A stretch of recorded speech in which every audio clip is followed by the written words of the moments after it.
जय हिंद दोस्तों, नमस्कार। स्वागत है आपका हमारे यूट्यूब चैनल माधव व्लॉग्स में। कैसे हैं आप सभी? आशा करते हैं आप सभी स्वस्थ होंगे और अपनी अपनी पढ़ाई अच्छे से कर रहे होंगे। तो ये वीडियो भाई आप सभी को पता ही चल गया होगा कि यूपी पुलिस की एसआई की भर्ती आ रही है, जेल वार्डर की भर्ती आ रही है, यूपी पुलिस कांस्टेबल की भर्ती आ रही है और भी वैकेंसियाँ हैं जो कुल मिला के लगभग 28,000 के आसपास पद आ रहे हैं यूपी पुलिस में। ठीक है, 28,138 पद आ रहे हैं। ठीक है, यही यूपी पुलिस कांस्टेबल के 19,220 पद हैं, यूपी एसआई के 4543 पद हैं, जेल वार्डर के 2833 पद हैं और कंप्यूटर ऑपरेटर ग्रेड ए के 1153 पद आ रहे हैं। एसआई जो लेखा गोपनीय है उसके 345 पद है। रेडियो सहायक परिचालक वही असिस्टेंट रेडियो ऑपरेटर जो वैकेंसी थी 44 पद इसमें भी है। तो कुल मिला के 28,138 पद हैं। तो इसका नोटिफिकेशन भर्ती बोर्ड ने बता ही दिया है कि भाई अप्रैल लास्ट में हम नोटिफिकेशन निकालेंगे। तो हो सकता है अप्रैल लास्ट के नोटिफिकेशन आ जाए, भर्ती बोर्ड ने कह दिया है तो आ ही सकता है। अगर नहीं भी आया तो मेरे ख्याल से मई में आ ही जाएगा। ठीक है, और अगर मई में नोटिफिकेशन आता है तो एज की काउंटिंग जो होगी अपनी, जो 1 जनवरी 2025 से ऐसा रूल है कि अगर जुलाई से पहले नोटिफिकेशन आ जाता है तो 1 जनवरी से एज काउंट होती है। अगर जुलाई के बाद आता है, 1 जुलाई से आता है तो वो 1 जुलाई से ही काउंटिंग होती है, वहाँ से काउंटिंग होती है। ठीक है, तो ये भी भर्ती बोर्ड ने बताया कि जो जैसे अभी जो नई एएसआई वाली भर्ती अभी जो पुरानी आई थी, कुछ समय पहले आया था फॉर्म, उसका आया था, उसका एग्ज़ाम होने जा रहा है अभी कुछ दिन में, शायद एक डेढ़ महीने में 2 महीने में हो जाएगा। उसका एग्ज़ाम इन्होंने बता दिया है कि हम ऑफलाइन एग्ज़ाम कराएंगे। ठीक है, पहले था ऑनलाइन एग्ज़ाम कराने का, लेकिन ऑफलाइन एग्ज़ाम अब कराएंगे। ठीक है, तो इस तरीके से हम लोग मान सकते हैं कि जो यूपीएसआई की भर्ती जो आएगी वो भी ऑफलाइन ही होगी। मान सकते हैं, ऐसा कंफर्म नहीं कह सकते कि मान ही सकते हैं।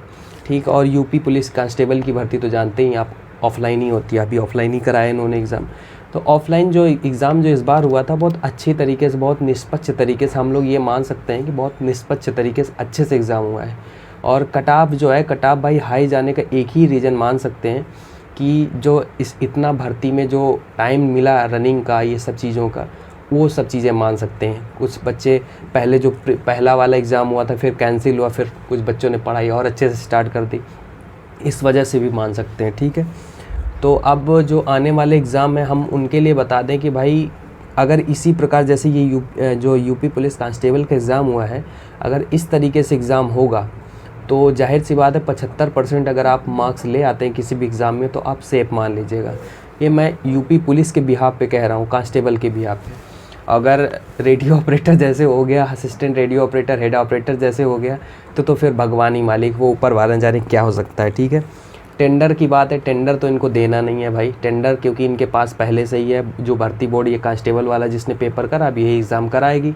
ठीक है, तो अब हम लोग बात कर लेते हैं कि इस यूपी एसआई और यूपी कांस्टेबल में सिलेबस में ज़्यादा कुछ अंतर नहीं, मूल विधि का बस अंतर है और सब सेम चीज़ें हैं। ठीक है, सिलेबस में थोड़ा क्वेश्चन, 1-2 क्वेश्चन कांस्टेबल में 37 क्वेश्चन हिंदी के आते हैं, 40 और यूपीएसआई में 40 आते हैं। तो इस तरह थोड़ा ज़्यादा अंतर नहीं है, थोड़ा बहुत अंतर है, बस सिर्फ मूल विधि का जीएस में अंतर है। तो दोनों का लगभग तैयारी एक ही जैसे की जा सकती, कोई अलग चीज़ नहीं है। तो मैं अपनी स्ट्रेटजी बताने जाऊँगा कि मैं कैसे पढ़ूँगा, और मुझे बार बार वीडियो देखो बनाना पसंद नहीं है। मतलब ये रहता है कि आप लोगों को भी टाइम इम्पॉर्टेंट है, तो मैं अपनी स्ट्रेटजी बता दे रहा हूँ कि मुझे क्या क्या पढ़ना है आगे। देखिए अभी यूपी पुलिस की मेडिकल मेरा बाकी है, कांस्टेबल में मेरा यूपी पुलिस कांस्टेबल में मेरा हुआ है फाइनल, मेरा मेडिकल बाकी है। बाकी वहाँ भी पढ़ाई कैसे हो पाती नहीं हो पाती, मैनेज कर पाऊँगा कि नहीं कर पाऊँगा वो अलग बात है। लेकिन आप लोग जो अभी जो भाई हमारे इस भर्ती में रह गए हैं या फिर जो जिनका प्री नहीं निकल पाया तो उनके लिए भी है, वो अच्छे से पढ़ाई करिए, उनके लिए सब मौके अच्छे मौके आ रहे हैं। और 28,000 पद आएंगे तो आप लोग उनमें भी कुछ लोग पढ़ाई करेंगे तो हो जाएंगे। तो मैं अपनी स्ट्रेटजी बताने जा रहा हूँ, किताबें बुक कौन कौन सी फॉलो करूँगा। और हिंदी के लिए मैं सब्जेक्ट की बात करता हूँ, हिंदी की, तो हिंदी के लिए आदित्य पब्लिकेशन पढ़ता हूँ। और हिंदी के लिए टीचर मैंने नवीन सर को ही फॉलो किया था, RW वाले सर को, और जो यूपी पुलिस में जिस प्रकार मैंने अपना पढ़ाई करी है। और दूसरी बुक है हिंदी के लिए नवीन सर की RW वाली बुक है, उसको भी मैंने फॉलो किया था। 2 किताबें हैं, इनको फॉलो कर सकते हैं। अगर फिर भी आपको कोई त्रुटियां लगती इन किताबों में, अगर तो हरदेव बाहरी सर की किताब पढ़ सकते हैं।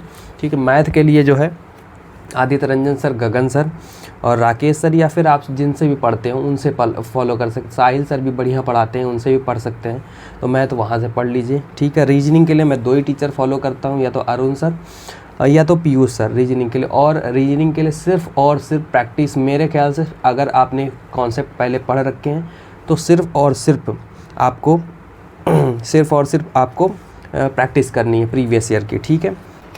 बात करें जीएस की, तो जीएस में सामान्य ज्ञान दिग्दर्शिका फॉलो कर सकते हैं, यूनिक पब्लिकेशन की आती है, या फिर आप लूसेंट से पढ़ सकते हैं। मैं तो देखिए मैंने पुरानी किताबें पढ़ी हैं कुछ, ये मैं आपको दिखा देना चाहूँगा। ये भारतीय संविधान है, ये मैंने जो वो परीक्षावाणी किताब आती बौद्धिक प्रकाशन की, तो मैंने उससे पढ़ा है। देखिए ये किताबें हैं, मैंने काफ़ी समय पहले पढ़ा था, अब काफ़ी टाइम हो गया, मैंने पूरी किताब लगभग पढ़ी थी। और ये इसकी अभी तो इसकी कॉन्स्टिट्यूशन की बुक आ चुकी है, और एंशिएंट हिस्ट्री की भी आ चुकी है, और मॉडर्न हिस्ट्री की भी आ चुकी है। मेडाइवल हिस्ट्री अभी तक नहीं आई इसकी बुक, तो मैंने ये तीनों किताबें पहले पढ़ी हैं, तो मैं इनसे मुझे लगता है ये ज़्यादा अच्छी है। मैंने क्योंकि पढ़ चुका हूँ तो दोबारा रिवीजन करने में आसानी रहेगी। तो आपको ज़्यादा से ज़्यादा मेरा यही मानना है कि आप अगर किसी भी टीचर से पढ़े हो तो उसी को जीएस में रिवीजन कीजिए, क्योंकि जीएस में रिवीजन बहुत ज़रूरी होता है। मैं इस किताब को पढ़ चुका हूँ, इसलिए मैं इससे रिवीजन कर रहा हूँ।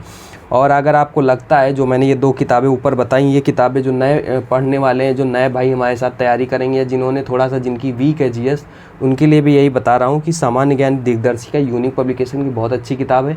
एक किताब है, इसको बार बार आप पढ़िए, आपको 100% जैसे लूसेंट है वैसे ही दिग्दर्शिका है। तो दिग्दर्शिका मुझे ज़्यादा अच्छी लगती है लूसेंट की अपेक्षा, क्योंकि थोड़ा सा इसमें कलरफुल और अच्छे तरीके से दिया गया है, और मैटर भी ज़्यादा अच्छा है। तो इसलिए आप जीएस के लिए यही फॉलो करिएगा, ठीक है। जीएस में भी आपको प्रीवियस ईयर ही फॉलो करना है। मैं एक बात कहना चाहूँ, किसी भी एग्ज़ाम को पढ़ना है, तो आपको पुराने प्रीवियस ईयर ज़रूर से ज़रूर लगाने चाहिए हर हाल में। मैथ का भी यही है, मैथ प्रैक्टिस ही मांगती है, मैथ को आपको प्रैक्टिस करनी है, प्रीवियस ईयर ही प्रैक्टिस करिए। क्योंकि काफ़ी मैंने जो घटना चक्र वाली किताब थी उसमें मैंने देखा है कि उन्होंने टॉपिक वाइज बनाए, या फिर आप किरण पब्लिकेशन एसएससी वाली अगर पढ़े हैं तो उसमें भी टॉपिक वाइज, ये दोनों किताबें पढ़ सकते हैं, उससे भी पढ़ सकते हैं, कोई दिक्कत नहीं है। और वीकली मॉक लगाना ज़रूरी है। RW वाले ऐप पे आपको वीकली मॉक लगाने के लिए मिलता है फ्री में, वहाँ से आप लगा सकते हैं, या फिर टेक्स्ट बुक से आप लगा सकते हैं। और जितने भी एग्ज़ाम के इन सब की मैंने बता दिया है, जितने भी अभी हाल फिलहाल में यूपी पुलिस के कांस्टेबल वाले दोनों पेपर हुए हैं, जो एक वो हो गए थे, पहले 4 शिफ्टें हुई थी, बाकी के अभी जो 6-7 दिन में एग्ज़ाम हुआ था, इनकी सारे शिफ्टों के एग्ज़ाम आपको सभी जो है एग्ज़ाम की शिफ्टों के आपको पेपर सॉल्व कर लेने ज़रूर से ज़रूर, क्योंकि अब ऑफलाइन एग्ज़ाम होने के चांसेस ज़्यादा हैं, क्योंकि ऑफलाइन में इस बार जो है धांधली कम हुई है, धांधली हुई ही नहीं, ना के बराबर हुई, ऐसा मान सकते हैं। पुलिस मेडिकल की जानकारी दे दें कि जो ये अगला वीक आएगा, जो आज संडे है, इसके बाद अगले जो ये वीक आ रहा है, इसमें आपको कोई ना कोई नोटिस मिल जाएगा आपको मेडिकल से संबंधित, और या फिर आपको थाने से कॉल आ जाएगा आपको मेडिकल लेटर के ले जाने के लिए, या फिर आपको खुद ही वो लोग घर पहुंचाने आएंगे, ठीक है। तो आप परेशान मत होइए। 15 मेरे ख्याल से 15 तारीख तक, जो 15 अप्रैल आएगा, या यहाँ तक मेडिकल का कुछ ना कुछ आपको कोई ना कोई मतलब या तो स्टार्ट हो चुका हो या तो ख़त्म हो चुका होगा, क्योंकि जो जैसा अपने माननीय योगी जी ने आपको बताया होगा, आपको कई वीडियो देखने को मिले होंगे, उन्होंने बोला है कि जल्द से जल्द 1 महीने के अंदर, 1.5 महीने के अंदर आपको ट्रेनिंग में भेजना है। तो जाहिर सी बात है वो अपने पूर्ण निर्धारित काम पे चल रहे हैं। आपको देखिए, किसी को पता भी नहीं था, भर्ती बोर्ड ने नोटिस निकाल दिए कितनी सारी वैकेंसीज आ रही हैं, वो अपने काम में लगे हुए हैं, तो आप भी अपने काम में लग जाइए। पढ़ाई जो है आपका काम, जिनका नहीं हुआ है और जिनका हो गया है, जो आगे बढ़ना चाहते हैं भाई, अपने टारगेट्स में ध्यान रखिए। बहुत सारी वैकेंसीज है, लोको पायलट की भी भर्ती है, जेई की भी भर्ती है, अभी और सारी वैकेंसीज आएंगी। फिर से देखिए 10,000 के आसपास लोको पायलट की भर्ती आ रही, ग्रुप डी की भर्ती का भी एग्ज़ाम नहीं हुआ है। तो ढेर सारे एग्ज़ाम आप लोग लगे रहिए, किसी न किसी एग्ज़ाम में आप लोगों का हो जाएगा। बेफिक्र होकर पढ़ाई करिए, मन लगा के पढ़ाई करिए, क्योंकि अब जो है 10-12 घंटे देना आम बात हो गई। 10-12 घंटे सभी लोग पढ़ रहे हैं, ठीक।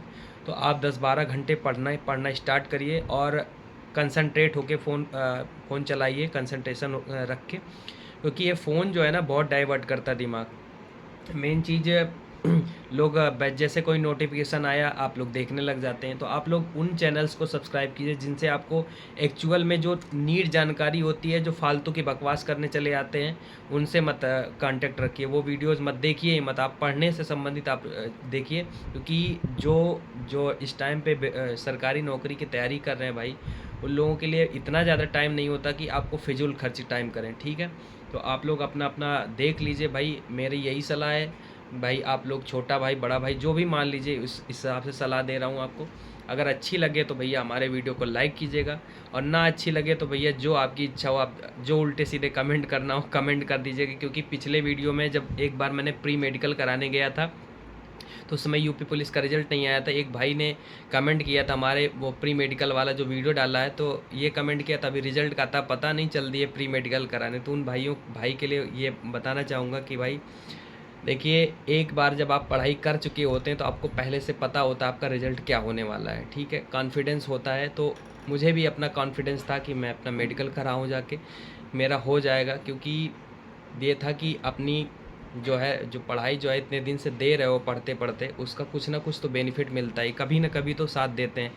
मुझे भी काफ़ी टाइम लग गया यार पढ़ाई करने में। वीडियो कभी बनाऊँगा, अभी जो है मेरा मन नहीं है बनाने की, या फिर मैं बताना नहीं चाहता हूँ। क्योंकि कोई कांस्टेबल ही बनाऊँ यार, अभी कांस्टेबल बना भी नहीं हूँ। एक तरीके से मेडिकल हो जाएगा जब ही मानूँ कि बन जाऊँगा।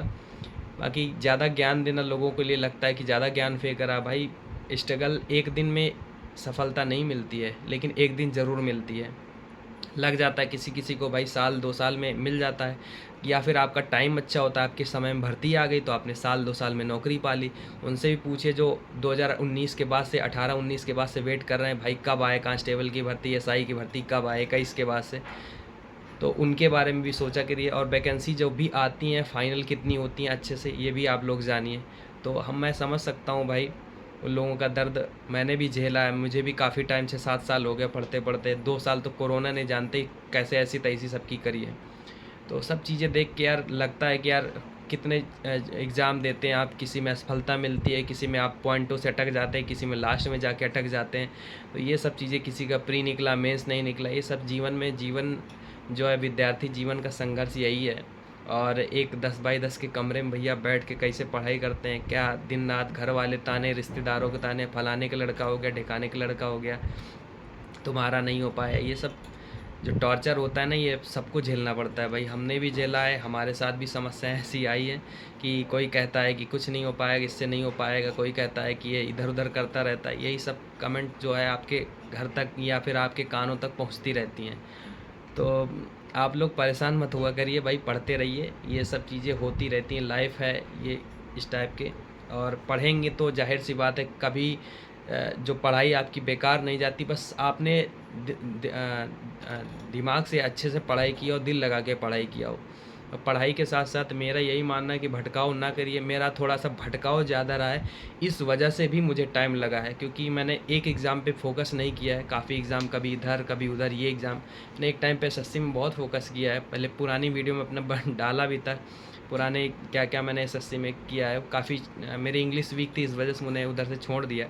बाकी रेलवे में कई बार एग्ज़ाम निकाले हैं, प्री मेंस जो है, लोको पायलट का भी निकाला है, ग्रुप डी के तो मैंने 2018-19 दोनों मैंने वैकेंसी निकाली थी, पेपर निकाले थे।